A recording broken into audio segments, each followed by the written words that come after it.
আসসালামু আলাইকুম প্রিয় শিক্ষার্থী, শুরু হতে যাচ্ছে 21শে এপ্রিল এসএসসি 2026 পরীক্ষা। আর এই পরীক্ষার অনেকের আবেগ, অনেকের অনুভূতি, অনেকের নার্ভাসনেস সবকিছু কাজ করতেছে।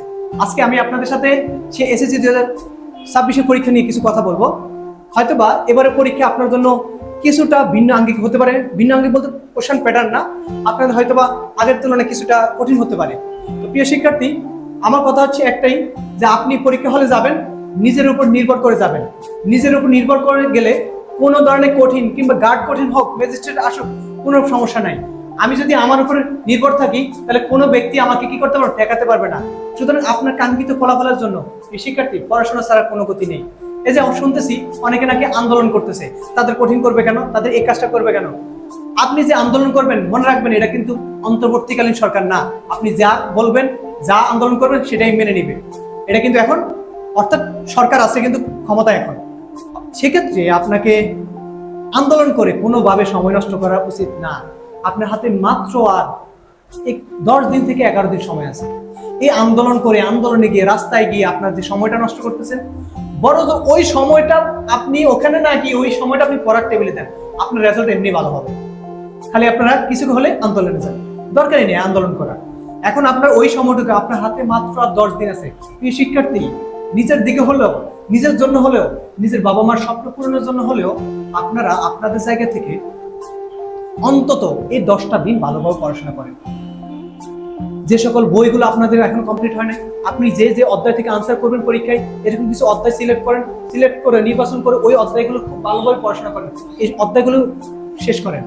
এবং আপনার পরীক্ষার আসার প্রথম পরীক্ষা যেহেতু বাংলা, 3 দিন আগ থেকে বাংলা বইটা শুরু করেন। বাংলা বইটা পড়ে শেষ, মানে একবার জ্বালাপালা করে ফেলেন। প্র্যাকটিস করেন কিভাবে লিখলে দ্রুত লেখা যায় এবং কিভাবে লিখলে আমার প্রশ্নগুলো ভালো মার্ক পাওয়া যাবে, ওই সিস্টেমটা আপনি নিজে প্র্যাকটিস করেন বাসায় বসে বসে। এবং আপনি বাংলায় কোন কোন অধ্যায়গুলোতে কোন কোন গল্পগুলো পড়লে, কোন কবিতাগুলো পড়লে আপনারা কিন্তু কমন পাবেন, ওই ধরনের জিনিসগুলো আপনি প্র্যাকটিস করেন, ওই জিনিসগুলো আপনি নিয়ে ঘাটাঘাটি করেন, ওই জিনিসগুলো নিয়ে পড়াশোনা করেন। আপনার আন্দোলনে যাওয়ার দরকার নেই। এই শিক্ষার্থী, আপনার সাধারণত আপনাদের এই যে ক্লাস 9 থেকে শুরু করে ইন্টার সেকেন্ড ইয়ার পর্যন্ত প্রত্যেকটা ব্যক্তির, শুধু আপনার না, আমার আপনার সবার জীবনে এই যে ক্লাস 9 থেকে ইন্টার সেকেন্ড ইয়ার পর্যন্ত এই সময়টুকু, 4টা বছরকে বলা হয় একজন ব্যক্তির গোল্ডেন টাইম। অর্থাৎ এই গোল্ডেন টাইমটাকে আপনি যত সুন্দরভাবে কাটাবেন, যত সুন্দরভাবে কাজে লাগাবেন, আপনার জীবনে সফলতা ততটুকুই আসবে এবং ততটুকু সুন্দর হবে সফলতা। আপনি যদি এই সময়টুকু ভালো কাজ করেন, ভালো দিকে যান, আপনার পুরো জীবন ভালো দিকে যাবে ইনশাআল্লাহ। আপনি যদি এই সময়টাকে কোনো কারণে ডাইভার্ট হয়ে যান, কোনো কারণে খারাপ পথের দিকে নষ্ট হয়ে যান, পথভ্রষ্ট হয়ে যান, তাহলে আপনার পুরো জীবন পথভ্রষ্ট হয়ে যাবে এবং খারাপ হয়ে যাবে। হয়তো কিছু আছে পরবর্তীতে ভালো হয়, কিন্তু মনে রাখবেন এই সময়টাই আপনার জন্য সবচেয়ে গুরুত্বপূর্ণ।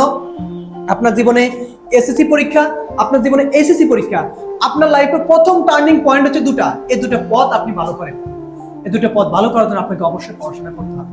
এই শিক্ষার্থী, পড়াশোনা শুধুমাত্র চাকরির জন্য না, পড়াশোনা হচ্ছে আপনার মেধা বিকাশের জন্য। আপনি কতটুকু জ্ঞান অর্জন করতেছেন। শুধু আরেকজন থেকে দেখে দেখে পাস করলে, নাম্বার পেলে, A+ পেলে কিন্তু সেটাকে শিক্ষার্থী বলে না, আমি শিক্ষিত বলে না। শিক্ষিত হচ্ছে সে যে নিজের অভিজ্ঞতায়, নিজের জ্ঞানে, নিজের বুদ্ধিতে এবং নিজের মেধায় সে ভালো রেজাল্ট করে। এবং আপনি যদি নিজের মেধা দিয়ে 3 পয়েন্টও পান, ওটা আপনার জন্য সবচেয়ে সাকসেসফুল রেজাল্ট আমি মনে করি। এজন্য প্রিয় শিক্ষার্থী, আপনার হাতে বেশি সময় নেই। আপনি অন্তত নিজের বাবা মার স্বপ্ন পূরণের জন্য হলো, আপনার বাবা মার স্বপ্ন বাদ দেন। আপনি যদি ভালো করেন, আপনার জীবনের জন্য ভালো। আপনি যদি ভালো রেজাল্ট করেন, আপনি যদি ভালো কিছু করেন, আপনি যদি সফল হতে হন, আপনার জীবনের জন্য ভালো, আপনার পরবর্তী জীবনের জন্য ভালো, আপনার বংশের জন্য ভালো। আপনার বাবা মার এখানে কিছু নেই, কোনো শিক্ষকেরও কিছু হয় না, কিন্তু হয় শুধুমাত্র আপনার। সুতরাং এই সময়টুকুকে নষ্ট না করে, ওই 1 বছর ভেবে ভেবে যে সময়গুলো যেভাবে নষ্ট করছেন, কাল পড়তে বসবো বলে যে সময়টা নষ্ট করছেন, প্লিজ অন্তত এই সময়টুকু আইসা এই কথা বলবেন না আমি আগামীকালকে পড়তে বসবো। এই শিক্ষার্থী, আগামীকাল আমাদের জীবন আর কখনোই আসে না। আগামীকাল নয়, আজই আমি পড়তে বসবো। এই আজই পড়তে বসবো, এখনই পড়তে বসবো। এই এখনই পড়তে বসে আপনি সাথে সাথে বই নিয়ে বসবেন এবং এই 10 দিন পড়ার টেবিল ছাড়া আর কোনো কিছু বুঝবেন না। অর্থাৎ আপনার আদার সাইডের, বাইরের আড্ডা, আপনার অন্যান্য বন্ধু বান্ধব সবকিছু আপাতত আপনি ক্লোজ করেন। এবং আপনাদের যাদের এখন তো খুবই ভাইরাল একটা, মানে আপনাদের যে জেনারেশন, এই জেনারেশন এখন ক্লাস 6 থেকে আপনাদের হচ্ছে সম্পর্ক শুরু হয়, রিলেশন শুরু হয়, মানে এই ধরনের জিনিসগুলো তৈরি হয়। যাদের এই ধরনের জিনিস আছে তারা এগুলোকে ক্লোজ করে দেয়। এই 10 দিন এবং পরীক্ষা পর্যন্ত এগুলো কোনো কিছুতে এখন যাওয়া যাবে না, সব স্টপ করে শুধু পড়াশোনা করেন, খাওয়া দাওয়া কিছু বিশ্রাম নেবেন, বিশ্রাম নিয়ে আবার পড়তে বসবেন, অর্থাৎ বাইরে আড্ডা টাড্ডা সব কিছু বাদ দিয়ে পড়াশোনায় মনোযোগ হন। এবং ইনশাল্লাহ আশা করি আপনি যদি অন্তত এই 10 দিন ভালো করে পড়েন এবং পুরো পরীক্ষা জুড়ে যে সময়গুলো আপনার পাবেন অধ্যায়ের বিষয়ভিত্তিক, ওই সময়গুলোকে কাজে লাগান, আপনার জীবনের জন্য ভালো হবে।